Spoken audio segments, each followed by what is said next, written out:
ನನ್ನ ಹೆಸರು ಕೌಶಿಕ. ನಾನು 2ನೇ ತರಗತಿಯಲ್ಲಿ ಓದ್ತಾ ಇದ್ದೀನಿ. ಪದ್ಯ ಆನೆ ಬಂದಿತ್ತು.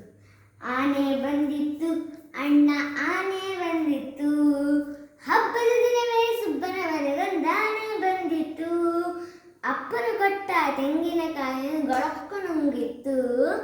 ಅಮ್ಮನು ಕೊಟ್ಟ ಬೆಲ್ಲದ ಉಂಡಿ ಗುಡುಮ್ಮ ಆಗಿತ್ತು. ಉದ್ದ ಸೊಂಡಿಲು ಸಣ್ಣ ಕಣ್ಣು ಬೆಳ್ಳನೆ ಕೋಡಿತ್ತು.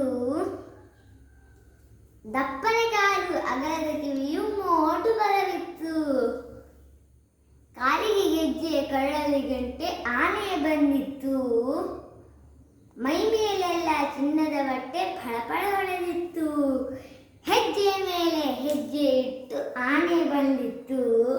ನೀರಿಗೆ ಇಳಿದು ಸೆಂಡಿಲಿ ಬಡು ಝಳಕ ಮಾಡಿತ್ತು. ಹೊಟ್ಟೆ ಗುಡಾಣ ಕೇಳೋ ಜಾಣ ಆನೆ ಬಂದಿತ್ತು. ಕೆಳಕ್ಕೆ ಬಗ್ಗಿ ಸೊಂಡಿಲು ಎತ್ತಿ ಸಲಾಮ ಮಾಡಿತ್ತು. ಬನ್ನಿ ಮಕ್ಕಳು ಸವಾರಿ ಮಾಡಿ ಎಂದು ಕರೆದಿತ್ತು.